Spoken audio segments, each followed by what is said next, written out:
வணக்கம். ஜாவை ஜெட் ஃப்ரம் ஜவாதுபட்டி புதூர்.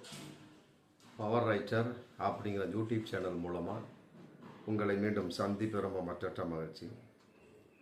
அத்தோட எங்கள் சேனலை சப்ஸ்கிரைப் பண்ணுங்கள், பெல் பட்டன் அழுத்த மறந்துடாதீங்க. அத்தோட எல்லாத்துக்கும் ஷேர் பண்ணுங்கள். அதாவது எடப்பாடி இன்றைக்கி ஒரு அறிக்கை விட்டுருக்காரு. பாஜக அதிமுக கூட்டணி கன்ஃபார்ம் முடிஞ்சு போச்சு. அது எதிர்பார்த்த ஒரு விஷயந்தான். நிறைய பேர் சொல்லிட்டு இருக்காங்க எதிர்பாராத நடந்ததுன்னு. அதெல்லாம் கிடையாது. எங்களுடைய பழைய வீடியோலாம் பார்த்தீங்கன்னா தெளிவாக பேசியிருப்போம். இது எதிர்பார்த்த ஒரு விஷயம். எடப்பாடி பம்மிக்கொண்டே இருக்கின்றார். அவ்வளோதான், முடிஞ்சு போச்சு. அதிமுக பாஜக கூட்டணி முடிஞ்சு ஒரு வாரத்துக்கு மேலாச்சு. இன்னைக்கு எடப்பாடி அறிக்கை விட்டுருக்காரு. அதாவது எந்த ஒரு செயல்பாடாக இருந்தாலும் நிலைப்பாடாக இருந்தாலும் தலைமை அனுமதி இல்லாமல் பேச்சாளர்கள் பேசுவதோ, மற்றபடி இருக்கக்கூடிய உறுப்பினர்கள் பேட்டி கொடுப்பதோ, டிவிக்கு பேட்டி கொடுப்பதோ, யூடியூப் சேனலுக்கு அறிக்கையை தாக்கல் செய்வது, அதில் அங்கே பேசுறதெல்லாம் கூடாது. எந்த விஷயமாக இருந்தாலும் சரி, மிகப்பெரிய ஒரு கட்டுக்கோப்பான ஒரு அறிக்கையை இன்னைக்கு எடப்பாடி விட்டுருக்கார். ஒரு விஷயமாக இருந்தாலும் சரி, அதிமுக சம்பந்தப்பட்ட வகையில் எந்த ஒரு விஷயத்தையும் கூட்டணி, மற்றபடி வருங்கால முதல்வர், இது எதாக இருந்தாலுமே சரி, ஆமாம், தலைமைக்கு தெரியாமல் பேட்டி கொடுத்தீங்கன்னா அவ்வளோதான். தலைமைக்கு தெரியாமல் பேட்டி கொடுக்கக்கூடாது. அது சம்மந்தப்பட்ட பேச்சாளர்கள்லாம் கூட அது சம்பந்தமாக எதுவுமே பேசக்கூடாது. எந்த ஒரு விஷயம் பேசுவதாக இருந்தாலும் என்னுடைய தலைமை அலுவலகத்தின் பொதுச் செயலாளருடைய அனுமதி இல்லாமல் பேசக்கூடாது. எப்படி எடப்பாடி ரொம்ப ஸ்ட்ரிக்டாக போட்டிருக்கு. இதுக்கிடையே தம்பித்துறை பேட்டி கொடுத்துருக்காரு. அதாவது ஆட்சியெல்லாம் பங்கு கிடையாது, நாங்கள் அப்படி சொல்லவே கிடையாது. அமித்ஷா ஆட்சியில் பங்குன்னு சொல்லிட்டு அவரு போயிட்டாரு. அவரு அப்படி சொல்லலை அப்படின்னு சொல்லி தம்பித்துறை. ஆனால் எடப்பாடி சொல்லிட்டார், ஆட்சியெல்லாம் பங்கு கிடையாது, சீட்டில் மட்டும் பிரித்து கொடுப்போம், அவ்வளோ, அது எங்கள் விருப்பத்துக்கு தான் பிரித்து கொடுப்போம் அப்படின்னு சொல்லிட்டாரு. இன்னைக்கு அது மிகப்பெரிய ஒரு பிரச்சனையாக போயிட்டுருக்கு. ஆட்சியில் பங்கு, அதிகாரத்தில் பங்குன்னு ஒரு வருஷத்துக்கு முன்னால் விசிகா பிரச்சனை பண்ணாங்க பாருங்க. அது மாதிரி இப்போ போன வாரம் காங்கிரஸ் ஒரு போஸ்டர் ஒன்று ஒட்டி பிரச்சனை பண்ணாங்க பாருங்கள். ஒரு குறிப்பிட்ட காங்கிரஸ் பிரமுகர், ஆட்சியில் பங்கு, அதிகாரத்தில் பங்கு, 2026 துணை முதல்வர்கள் அப்படின்னு ஏப்ரல் 14 செல்வ பெருந்தகைக்கு பிறந்தநாள் விழா, பிறந்த நாள் வாழ்த்து சொல்லி ஒருத்தர் போஸ்டர் அடிச்சிருந்தார். அது கூட மிகப்பெரிய ஒரு பிரச்சனையாக போய் பேசப்பட்டு இன்னைக்கு கட்சியின் மூலமாக விளக்கம் கேட்கப்பட்டது. அது என்ன, கட்சியினுடைய தலைவர் தமிழக காங்கிரஸுடைய செல்வ பிறந்து என்ன பண்ணாருன்னு தெரியல. சும்மா மிரட்டிட்டு மற்றபடி கேள்வி கேட்டு விளக்கம் கேட்டு விட்டுருப்பாங்க. ஏன்னா அந்த கட்சியை பொறுத்த வரைக்கும் பிரமுகர் கிடைப்பதே மிகப்பெரிய அரிது. அதுலேயும் 2 பேரை விரட்ட முடியுமா? அதெல்லாம் வாய்ப்பு இல்லை. இதற்கிடையே தம்பித்துறையுடைய பேட்டியும் கரெக்டாக போயிட்டுருக்கு. இதையெல்லாம் விட ஜெயக்குமார் முதல்ல சொன்னார், பாஜக ஒரு ஓடாத ஸ்கூட்டர் அப்படின்னாரு. இன்னைக்கு பெங்களூர் புகழேந்தி என்ன பண்ணிட்டாரு, ஒரு ஸ்கூட்டரை எடுத்துகிட்டு ஓடாத ஸ்கூட்டரை தள்ளிக்கிட்டு பேட்டி கொடுக்குறாரு. ஜெயக்குமார் அன்னைக்கு சொன்னார், பாஜக ஓடாத ஸ்கூட்டர் அப்படின்னு. இந்த பாருங்க, அதனால தான் ஓடாத ஸ்கூட்டர் தள்ளிக்கிட்டு போயிட்டுருக்கிறேன் அப்படின்னு போட்டு அவர் ஒரு பேட்டி. இந்த மாதிரி கேலித்தனமான, மற்றபடி கிண்டல்தனமான, ஒரு பிடிப்பில்லாத ஒரு விஷயமா இன்றைக்கி அதிமுகவில் பலவிதமான சம்பவங்கள்.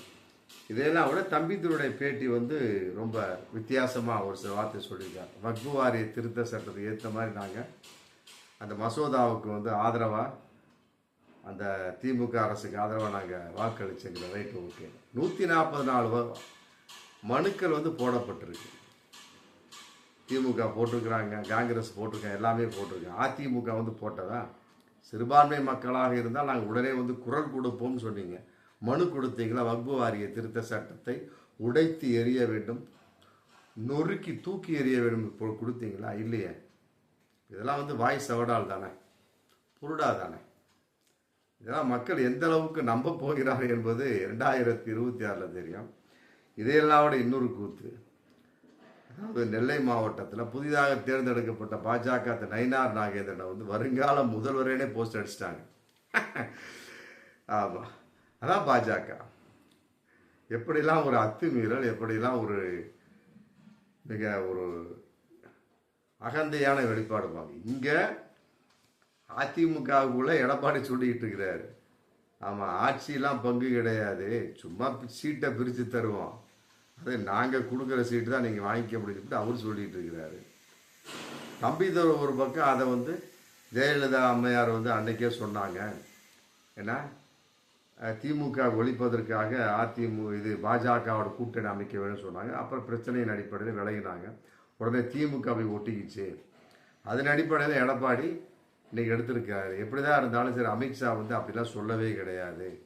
ஆட்சியில் பங்கு அதிமுக பாஜக கூட்டணி அப்படிலாம் சொல்லவே கிடையாது. கூட்டணி ஆட்சி தான் அமைன்னு சொல்லவே கிடையாது அப்படின்னு விளக்கம் கொடுத்துட்டு இருக்கிறார். ஆனால் பேசியது என்னமோ அதிமுக பாஜக கூட்டணி ஆட்சி அமையும். அதே நேரத்தில் கூட்டணி ஆட்சி தான் அமையும் சொல்லிப்போட்டு 2026 அப்படி சொல்லிவிட்டு இது அமித்ஷா தெளிவாகவே பேட்டி கொடுத்துட்டார். அதிமுக பாஜக கூட்டணி அமையும், 2026 பாஜக கூட்டணி ஆட்சி அமையும் அப்படிதான் சொல்லியிருந்தார். இன்னைக்கு அவையெல்லாம் மறுத்து பேசப்பட்டு கொண்டிருக்கின்றன. காரணம் என்னன்னா, எடப்பாடி சொல்லிட்டார் ஆட்சியெல்லாம் அதிக இதில் பங்கு கிடையாது சொல்லிட்டாரு. ஆனால் இதையெல்லாம் ஏற்றுக்கொள்ளாத வகையில் நெல்லை பாஜக போஸ்டே அடிச்சிட்டாங்க, நயினார் நாகேந்திரனை போட்டு வருங்கால முதல்வரே அப்படின்னு. ஆமாம், இது எங்கே போய் முட்டிக்கிறது அப்படின்னு தெரியல. இதை பார்த்துச்சு அப்படின்னா எடப்பாடிக்கு பற்றிக்கிட்டு எரியும், இருக்கக்கூடிய அதிமுக பிரமுகர்களுக்கும் பற்றிக்கிட்டு எரியும். இருந்தாலுமே கூட இந்த ஒரு மிகப்பெரிய ஒரு அதிகாரத்தின் வெளிப்பாடு எங்கிருந்து வந்தது? அது பாஜகவில் வந்திருக்கிறது. அதை உடைத்து தகர்த்து எறியக்கூடிய அளவுக்கு எடப்பாடியால் முடியுமா? அதிமுக பாஜக கூட்டணின்னு அமித்ஷா பேட்டி கொடுக்குற சமயத்தில் எந்த ஒரு வார்த்தையும் பேசாம தான் எடப்பாடி உட்காந்துருந்தார்.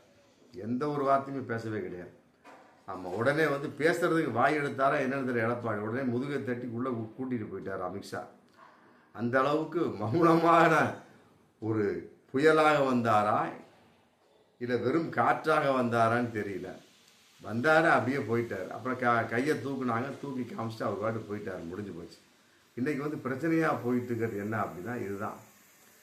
அதிமுக பாஜக கூட்டணி ஓகே, அதை பற்றி ஒன்றுமே கிடையாது. மற்றபடி ஆட்சியில் பங்கு அப்படிங்கிற ஒரு வார்த்தை இன்னைக்கு போயிட்டு இருக்கிறதுனால இதன் அடிப்படையில் அதிமுக பாஜக கூட்டணிக்கு மிகப்பெரிய ஒரு சலசலப்பு உருவாகிட்டு இருக்கு. ஆமாம், இது ஒரு பிரச்சனையாக இன்னைக்கு போயிட்டு இருக்கு அதிமுக பாஜகவுக்குள்ள.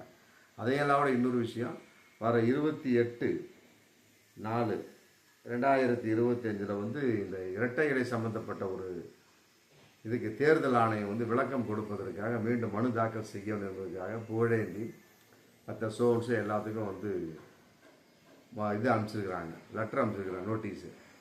ஆமாம், அதை எடுத்துகிட்டு போய் மீண்டும் அது பண்ணணும். எப்படியோ பாஜகவுடைய தலைமையில் கூட்டணி அமைஞ்சிட்டதுனால இரட்டை இலைக்கு பிரச்சனை இருக்காதுன்னு நம்ம நினைப்போம். ஆனால் தேர்தல் ஆணையம் என்ன முடிவு செய்ய போகிறது அப்படிங்கிறது அதெல்லாம் நினச்சி பார்க்க முடியாத ஒரு தகவலாக தான் இருக்கும்.